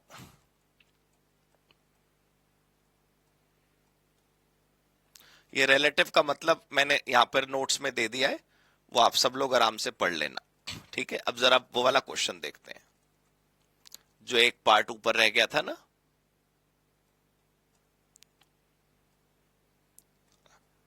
अच्छा, इतना ही पार्ट था। ठीक है, ये वाला इतना ही पार्ट था। एक वो शादी वाला ट्रीटमेंट और समझ लेते हैं। शादी एक ऐसा समय है जिसपे हमें प्राप्त होने वाले जो उपहार हैं, देखो, ये देखो एक्सेप्शंस। अभी थोड़ी देर पहले आपने क्या पढ़ा था? नॉन रिलेटिव से प्राप्त होने वाला गिफ्ट, और वो 50,000 को क्रॉस कर रहा था, तब आप टैक्स लगा रहे थे। तो यहां पर आप देखिए, gift from relative, property received from relative is fully exempt, no 50,000 test, no fair market value test और no tax. This is very important. This is very very very important दोस्तों, ये बहुत जरूरी है। A quick MCQ can give you 2 marks. It takes 1 minute only, but it gives you 2 marks. So you should remember these things. ये छोटे छोटे point बन के ही तो क्वेश्चन बनता है। ये समझ आया? इतनी देर से अपन क्या पढ़ रहे थे? 50,000 को क्रॉस कर रहा है कि नहीं कर रहा? Because every gift was received from friend, from non-relative. But if you receive a gift from relative, that is exempt. ठीक है, so the question is who all are the relatives? Relative include direct relation, पति या पत्नी, भाई और बहन, पत्नी के या पति के भाई बहन, मतलब brother in law, sister in law, brother और सिस्टर ऑफ ईदर पेरेंट। ठीक है, लीनियल असेंडेंट, आपसे ठीक एक ऊपर, लीनियल डिसेंडेंट, आपसे एक ठीक नीचे। But spouse of above persons also covered, this is frequently tested. Relative HUF के मेंबर्स में कौन होंगे? सारे एचयूएफ के मेंबर जो हैं वो रिलेटिव्स होते हैं। दूसरा exemption, marriage, any gift received by an individual on occasion of his और her marriage is fully exempt. शादी पर कोई भी गिफ्ट प्राप्त हो, देखो जो रिलेटिव है, कंपेयर करो, जो रिलेटिव है उनसे तो हमेशा एग्जेम्प्ट है, नॉन रिलेटिव का लिमिट के बाद टैक्सेबल है। बट ब्याह वाले दिन, शादी वाले दिन, शादी के ओकेजन पे जो गिफ्ट प्राप्त होगा वो नॉन रिलेटिव वाला भी एग्जेम्प्ट है, रिलेटिव वाला भी एग्जेम्प्ट है। ठीक है, शादी is an occasion in India, तो is considered to be a pious moment, पवित्र समय माना जा गया है। ठीक है, याद रखना है कि ब्राइड और ग्रूम को जो गिफ्ट्स मिले हैं सिर्फ वो टैक्स फ्री हैं, पेरेंट्स या सिबलिंग को जो गिफ्ट्स मिले हैं वो टैक्स फ्री नहीं है। वो होता है ना, वो मिलनी, पता चला क्या कहते हैं उसे, 1-1 लाख रुपए के लिफाफे हम पकड़ा रहे हैं रिलेटिव्स को, बाकी लोगों को, फैमिली मेंबर्स को, खानदान को। ठीक है, और फिर वो हमें गिफ्ट दे रहे हैं। तो लड़का और लड़की, ब्राइड ग्रूम को मिलने वाले गिफ्ट एग्जेम्प्ट है, उनके खानदान को प्राप्त होने वाले गिफ्ट एग्जेम्प्ट नहीं है। ये आप पढ़ चुके हैं, गिफ्ट अंडर विल और इनहेरिटेंस। ठीक है, वसीयत से या इनहेरिटेंस में। Gift in contemplation of death, ठीक है, लोकल अथॉरिटी से प्राप्त होने वाला गिफ्ट, अप्रूव्ड ट्रस्ट या इंस्टीट्यूशन से प्राप्त होने वाला गिफ्ट। क्या होता है कि जैसे इनके प्रोग्राम्स होते हैं, आप उसमें जाओगे, they might give you gift. एक बालक का बहुत प्यारा प्रश्न है, सरकार को गिफ्ट के बारे में पता कैसे चलता है? वो देखो, सब कुछ सेल्फ डिक्लेरेशन पर होता है। जब तक आप नहीं बताओगे सरकार को कुछ नहीं पता चलेगा, बट किसी दिन वो पकड़े गए आप, भाई मान लो किसी के इनकम टैक्स रेट पड़ी, वो 25 किलो सोना निकला, वो कह रहा जी ये तो शादी में आया था, तो अगर आप साबित कर दो शादी में आया था तो बच जाओगे आप। Gift from registered charitable trust is exempt, gift from relative trust, ठीक है, इज एग्जेम्प्ट। एचयूएफ के पार्टीशन पे जो पैसे प्राप्त हुए वो एग्जेम्प्ट, अमलगमेशन और डीमर्जर पर जो डिस्ट्रीब्यूशंस हुए वो exempt. Covid relief exemption is, किसी से मान लो हमको गिफ्ट्स प्राप्त हुए बिकॉज ऑफ कोविड ट्रीटमेंट, या somebody has died due to covid, तो फिर एग्जेम्प्ट है। ठीक है, all the property which we discussed above is land, building, both share, securities, jewellery, everything. ठीक है, चलो अगला क्वेश्चन। अब देखो, ये सब अदर सोर्सेस के चैप्टर के स्टडी मटेरियल के अंदर के प्रश्न हैं, बट इन पे नंबर नहीं है।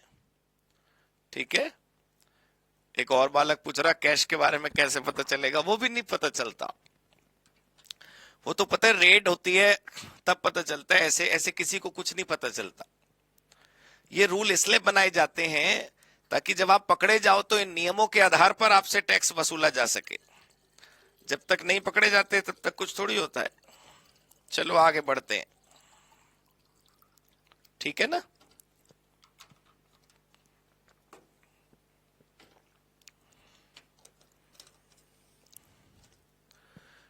During the year 25-26, Mr. Ratnam received dividend from Sun Pharma.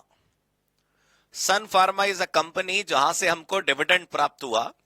That's an Indian company, and we received the dividend of rupees 11 lakh rupees. Good. He has invested in the shares by taking loan. Oh, कुछ problem है क्या? पता नहीं। देखते हैं। रत्नम को 11 लाख रुपए का डिविडेंड प्राप्त हुआ, और प्रश्न में न जाने क्यों विशेष रूप से लिखा है कि ये जो पैसे अरेंज हुए, ये जो शेयर खरीदे थे हमने, जिस पर डिविडेंड प्राप्त हुआ है, वो पैसे हमारे पास थे नहीं, तो रत्नम ने लोन लिया था और फिर ये पैसे पे करे थे। During the year he is liable to pay interest of 3 lakh rupees on such loan. अब ये जो शेयर की इन्वेस्टमेंट से 11 लाख का डिविडेंड हुआ, उसको प्राप्त करने के लिए हमने लोन लिया था, उस लोन पर हमें ब्याज भी देना पड़ता है। कितना? 3 lakh rupees. Further he has incurred collection charges rupees 50,000। तो डिविडेंड को कलेक्ट करने में पैसे लग गए होंगे। Compute taxable dividend income of mister Ratnam. ठीक है जी।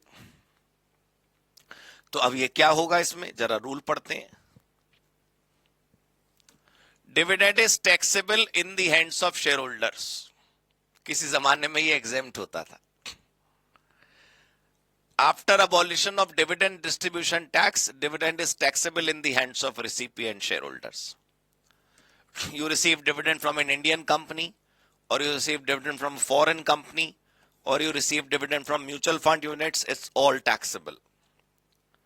It is taxable under IFOS, other sources. ठीक है, वो बात अलग है कि आपका काम ही शेयर की ट्रेडिंग है और आपने एज अ स्टॉक रखा हुआ है अपने अकाउंट्स में, तो बात अलग है.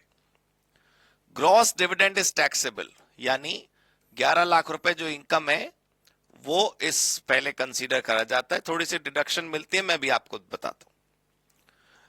एक डिडक्शन मिलती है, क्या मिलती है देखो. One major deduction is allowed. Interest expenditure incurred for earning dividend income is allowed. उसके अलावा ये देखो, interest deduction is restricted to 20% of dividend. तो जरा देखो डिडक्शन कितनी मिलेगी. एक्चुअल में ब्याज जो आपने पे करा या डिविडेंड का 20%.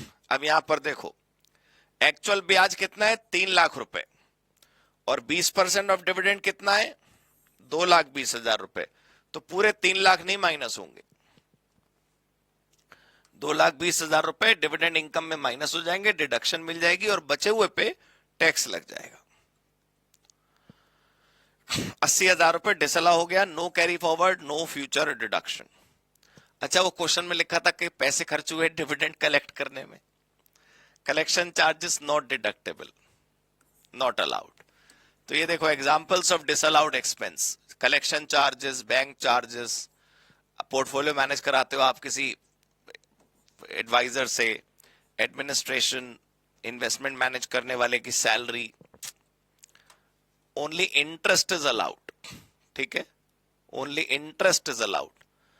Apart from interest no other expenditure is deductible. और इंटरेस्ट भी सब एक्चुअल और 20% of the actual income of the dividend, which ever is less.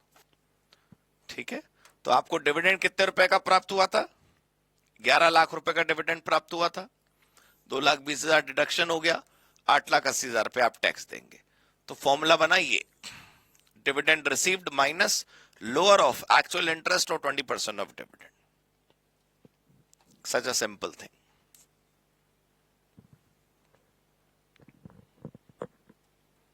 ठीक है, पहले आप बताओ समझ आया. Please tell me clear. Type करेंगे so far clear. Please type so far clear. अब मैं आपको दिखाता हूं इनकम फ्रॉम अदर सोर्सेस का एक बड़ा सा सवाल जो चुटकियों में हो जाएगा. प्लीज टाइप करें सो फार क्लियर. हम धीरे धीरे आ रहे हैं अपने इस चैप्टर के अंत की तरफ. मैं कहने वाला था अपने अंत की तरफ. ठीक है, चलिए दोस्तों, स्वागत आप सबका इलस्ट्रेशन नंबर 119 में.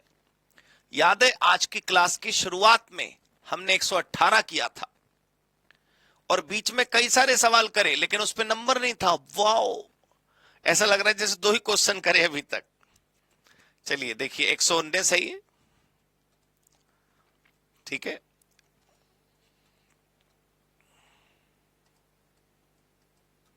मैं आपको क्वेश्चन दिखा रहा हूं, कितना बड़ा क्वेश्चन है ये. 120 ये छोटा सवाल है.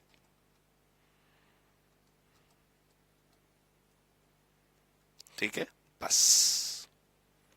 So we are left with just 2 questions more. तो ये अंतिम 2 प्रश्न में आप सभी का हार्दिक स्वागत है.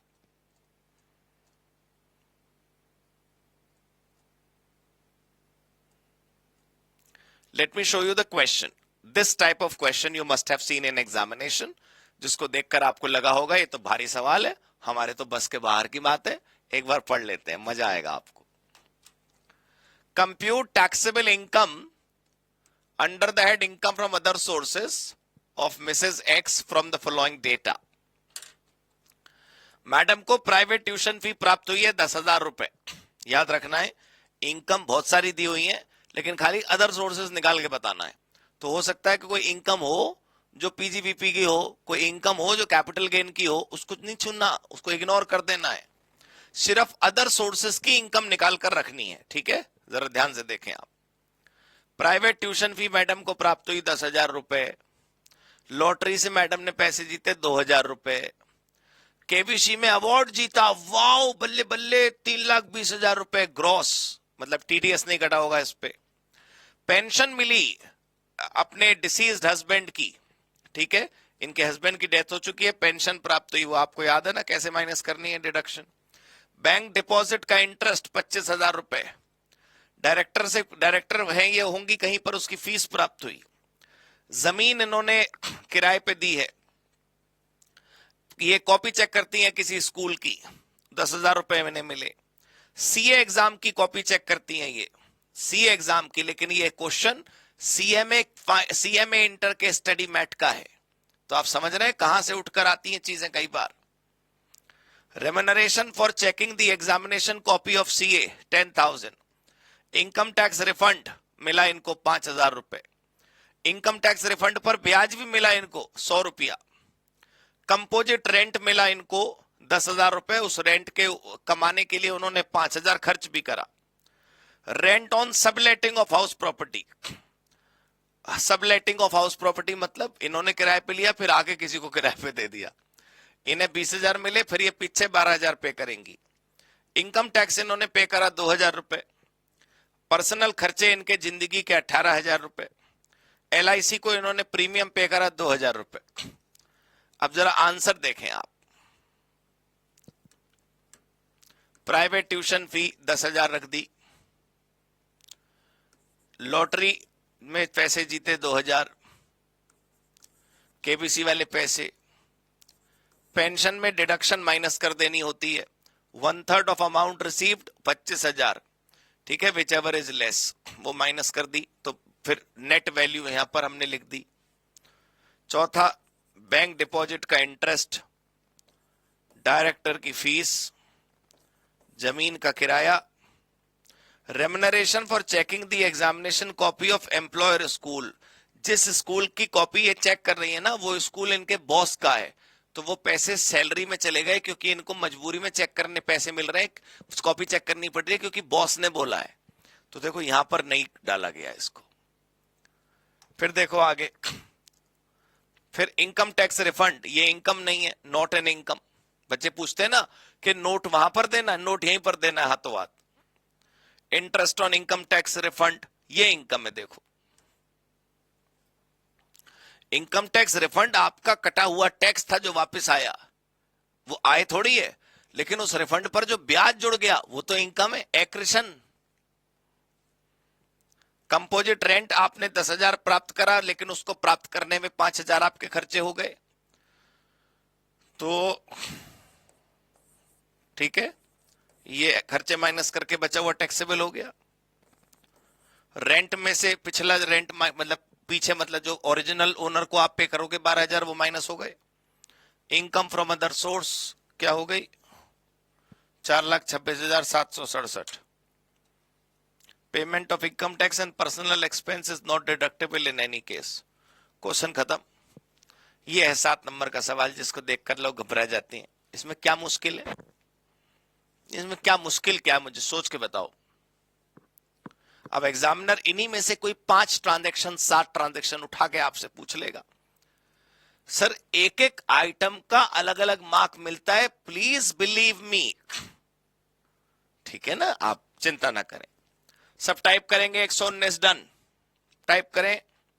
विन्नी कह रहे हैं मुझे नहीं समझ आया, आप ऐसा करना कि आप मुझसे उसमें पूछ लेना, 1-to-1 सेशन में हम बात कर लेंगे। इस प्रश्न के अंदर कोई मुश्किल चीज नहीं थी, इसके अंदर जो आपको मुश्किल लगना चाहिए वो था ये एम्प्लॉयर का स्कूल वाला सैलरी क्यों माना गया, बाकी चीजें बहुत आसान है।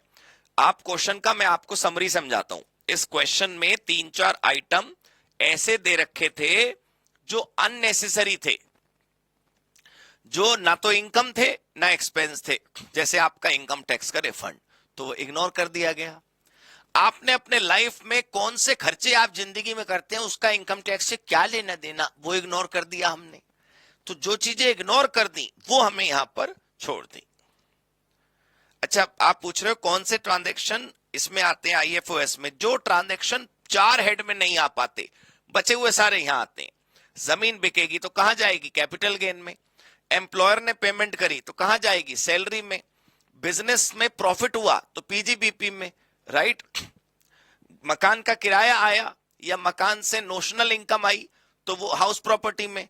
अब इनमें इनके अलावा बाकी सब जो यहां फिट नहीं हो पाता वो अदर सोर्सेस। ये ठीक है, क्लियर हो गई जी बात। दिव्य कह रहे हैं 1-to-1। अच्छा, मुझे 1 मिनट को लगा 121 सेशन कब होगा। नहीं, 1-to-1 का मैं कह रहा था कि हम आने वाले दिनों में जब तक एग्जाम है रोज प्रतिदिन 2 घंटे एक्स्ट्रा रख लेते हैं डाउट सेशन, जहां पर मैं आपके लिए उपलब्ध रहूंगा अकेले बैठकर। जब आपको बात करनी हो आप कर लें, क्वेश्चन सॉल्व करना हो कर लें, इसमें क्या बुराई है। मैं इन्फॉर्म करवा दूंगा आप सबको भी। चलिए अब हम अंतिम प्रश्न की तरफ बढ़ रहे हैं। इनकम फ्रॉम अदर सोर्सेस पूरा हो रहा है।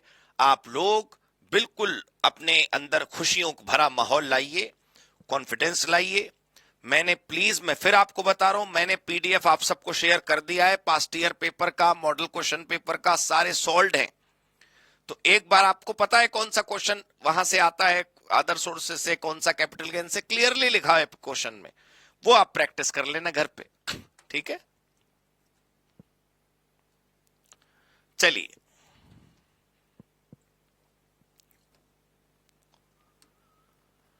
Shri Anil follows cash basis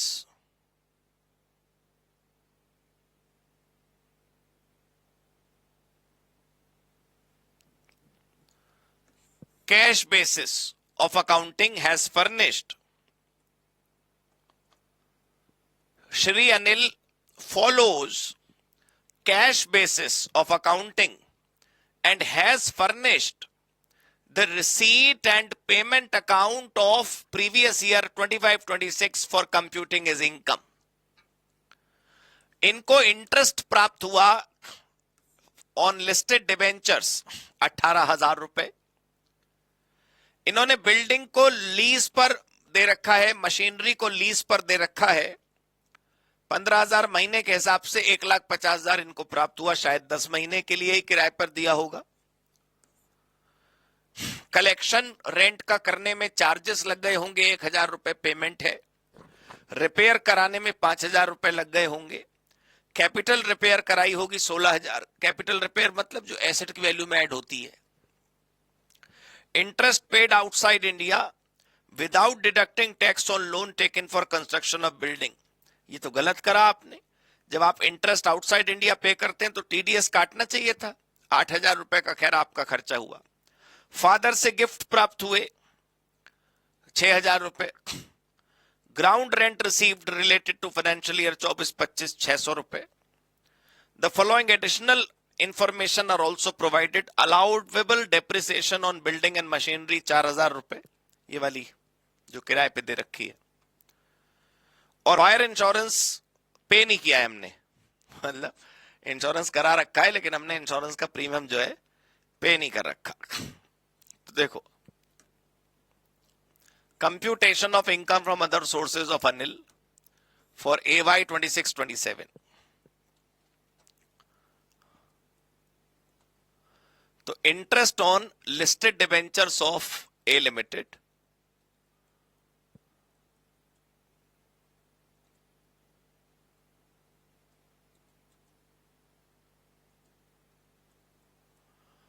ये रूल एक एक करके मैं रिवाइज करा देता हूं, आपको बहुत अच्छा लगेगा। कैश बेसिस जब हम फॉलो करते हैं तो कैश बेसिस में क्या होता है कि जब एक्चुअल में पैसा आता है तभी इनकम है और जब एक्चुअल में जाता है तभी एक्सपेंस है। अब जैसे वो इंश्योरेंस के पैसे भाई ने नहीं दिए तो उसको खर्चा नहीं काउंट कर सकते, जब तुम दोगे तभी हम खर्चा काउंट करेंगे, ठीक है। इनकम रिसीव्ड जो एक्चुअल में हुई वही टैक्सेबल है और एक्सपेंस एक्चुअल में जो पे हुए वही डिडक्टेबल है। अनपेड एक्सपेंस को हम इग्नोर कर देते हैं। अब जैसे ब्याज रिसीव हुआ 18,000, तो ये माना जा रहा है कि 18,000 रुपए जो ब्याज रिसीव हुआ वो टीडीएस काटने के बाद रिसीव हुआ होगा।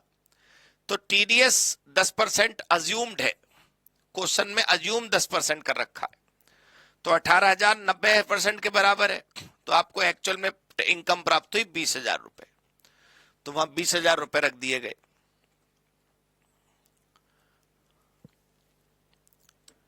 अब देखो, letting of building and machinery under one composite lease, मतलब बिल्डिंग, अगर खाली बिल्डिंग एज अ रेंट देते तो वो हाउस प्रॉपर्टी हो सकती थी, depending upon the purpose of rent. But यहां पर ऐसा होता है जैसे फैक्ट्री, प्लांट एंड मशीनरी लगी हुई होती है, फुली फर्निश्ड फैक्ट्री, वो रेंट पे गई तो वो इनकम फ्रॉम अदर सोर्सेज माना गया। तो 1,50,000 रुपए हमें रेंट प्राप्त हुआ, लेकिन इस रेंट को प्राप्त करने में हमारे खर्चे हो गए। क्या क्या खर्चे हुए देखो, कलेक्शन चार्जेस, रिपेयर, डेप्रिसिएशन, तो टोटल 10,000 रुपए का खर्चा हुआ। एक रिपेयर और थी, कैपिटल रिपेयर, उसको हमने नहीं लिया क्योंकि वो कैपिटल नेचर की है, वो रेवेन्यू नेचर की नहीं है, ठीक है। Capital repairs not deductible.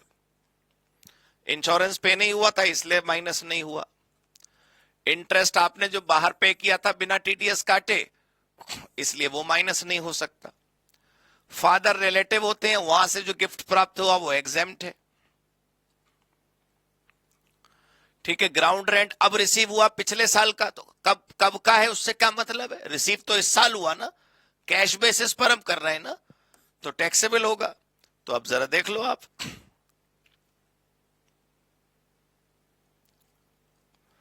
अब क्वेश्चन का आंसर देखें आप, तो 1,50,000 रुपए का रेंट आपको प्राप्त हुआ, उस रेंट पर ये वाले खर्चे आपने माइनस करे तो आपको नेट 1,40,000 की इनकम हो गई।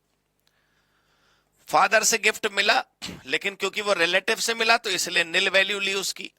और देखो एग्जाम में कई बच्चे क्या पूछते हैं कि जिसकी वैल्यू 0 है उसको टेबल में लिखें कि ना लिखें। देखो यहां पे गिफ्ट फ्रॉम फादर को पर्टिकुलर्स वाले कॉलम में लिखो और यहां वैल्यू नील कर दो, तो इससे लगेगा कि तुमने ट्रीटमेंट ऐसे बताया है इंटेंशनली, तुम भूल नहीं गए,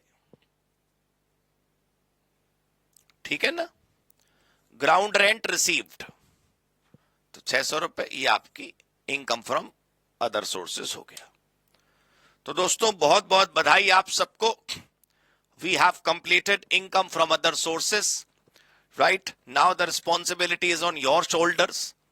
we have given you multiple test papers in the name of MQP and PYP।